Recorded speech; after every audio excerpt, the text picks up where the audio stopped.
Buenos días, nosotros somos el equipo 5 y vamos a presentarles el tema del tercer mes al nacimiento, el feto y la placenta, dentro de la unidad de competencia embriología básica. Bueno, comenzaremos con el desarrollo del feto. El periodo fetal es el periodo comprendido entre la 9ª semana del desarrollo y el nacimiento. Este se caracteriza por la maduración de los tejidos y órganos y el crecimiento rápido del cuerpo. Bien, dentro de este podemos encontrar la longitud del feto, especialmente importante durante el tercero, cuarto y quinto mes de desarrollo. Esta suele indicarse como longitud cefalocaudal o longitud vértice-talón. La longitud cefalocaudal es la altura sentada y la longitud vértice-talón la altura del pie. El periodo del embarazo se puede considerar de 280 días o 40 semanas después del último periodo menstrual o 266 días o 38 semanas después de la fecundación, que este sería un periodo más exacto. Vamos a ver ahora los cambios mensuales en el feto.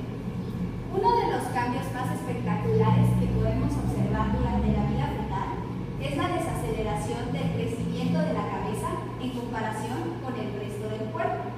Como podemos notar, aquí desde el tercer mes al término, la cabeza se va haciendo mucho más pequeña que el resto del cuerpo. Durante el tercer mes, la cara adquiere un aspecto más humano. Los ojos se desplazan en dirección ventral y se colocan en su posición definitiva, al igual que las orejas se sitúan a los lados de la cabeza. Las extremidades alcanzan su tamaño relativo en comparación con el resto del cuerpo, aunque podremos observar que las extremidades inferiores son un poco más cortas que las superiores. Bien, hacia la 12ª semana podemos notar que aparecen centros de suplicación primarios tanto en los huesos largos como en el cráneo.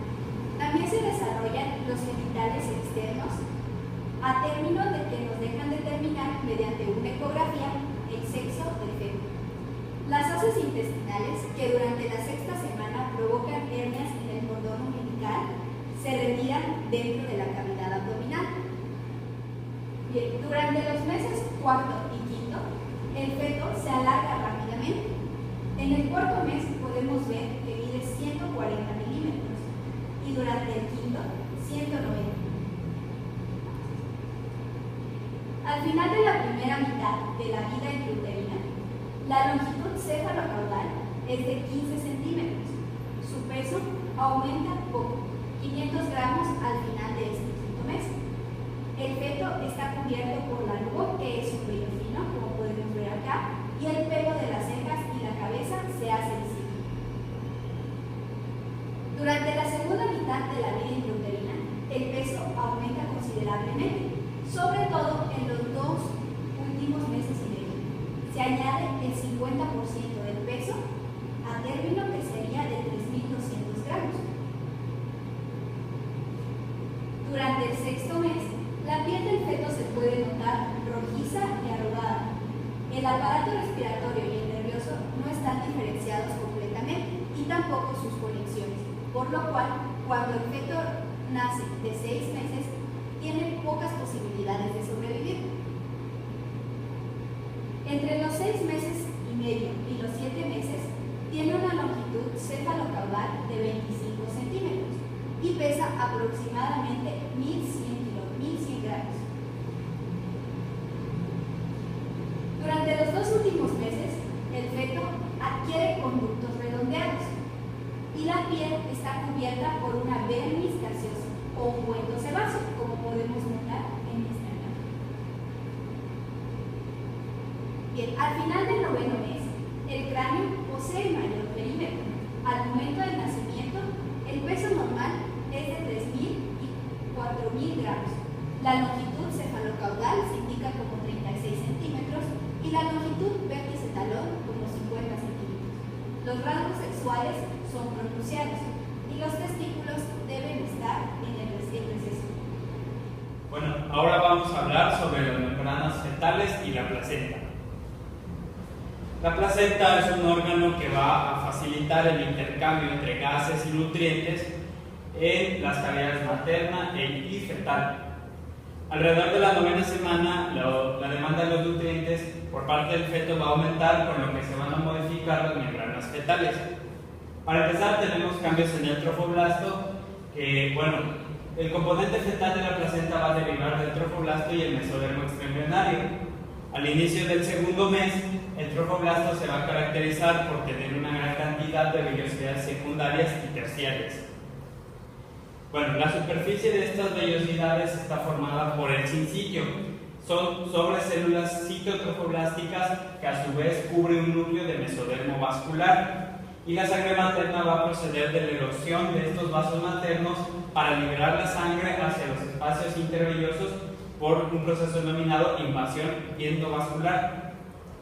Aquí tenemos la arteria espiral, parte del útero, las vellosidades que van a drenar la sangre en medio de las vellosidades que van a ser el espacio intervelloso.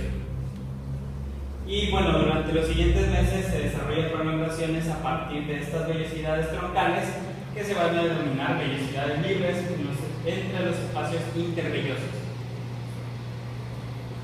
Ahora, la estructura de la placenta. Al inicio del cuarto mes, la placenta tiene dos componentes, que va a ser una parte fetal y una parte materna. La parte fetal formada por el corion frondoso y una parte materna formada por la decidua basal. En el lado fetal, la placenta está bordeada por la placa coriónica y en el lado materno por la decidua basal.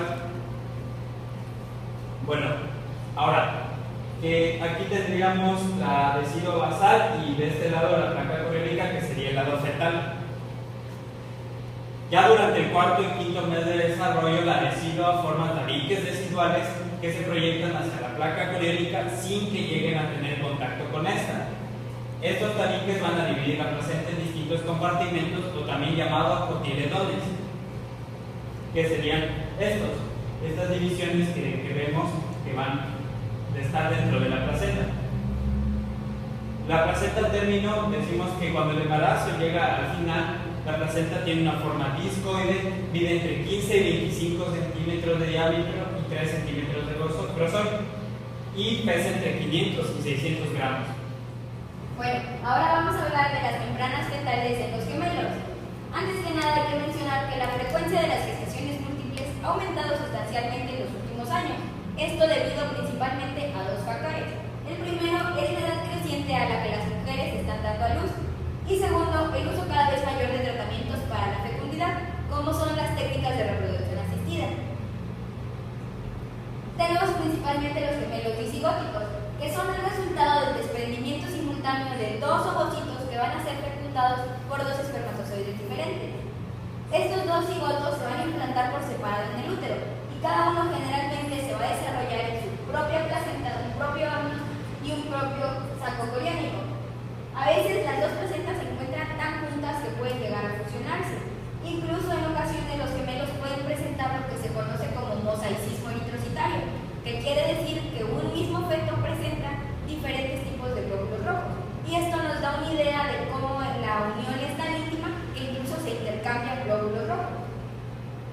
En los gemelos disigóticos vamos a tener que representan el 90% de todos los embarazos múltiples y tienen una constitución genética completamente distinta, tanto que su parecido no va a ser mayor que el de dos hermanos de gestaciones distintas y pueden ser del mismo sexo o no. Los gemelos monocigóticos ahora tenemos que se desarrollan a partir de un mismo óvulo fecundado y son el resultado de la división de este cigoto en diversas etapas del desarrollo.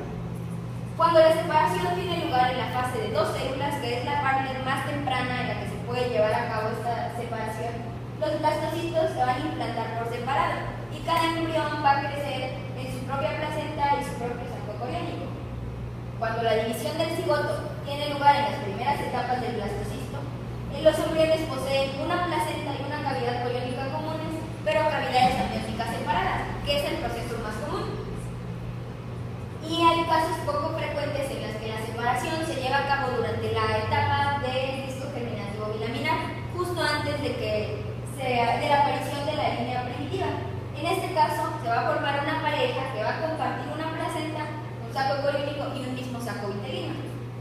La incidencia de los gemelos monocigóticos o idénticos va a ser de aproximadamente entre 3 y 4%, y van a presentar fuertes semejanzas tanto en los grupos sanguíneos, las huellas dactilares, el sexo, incluso en su aspecto externo, como podemos observar en las imágenes.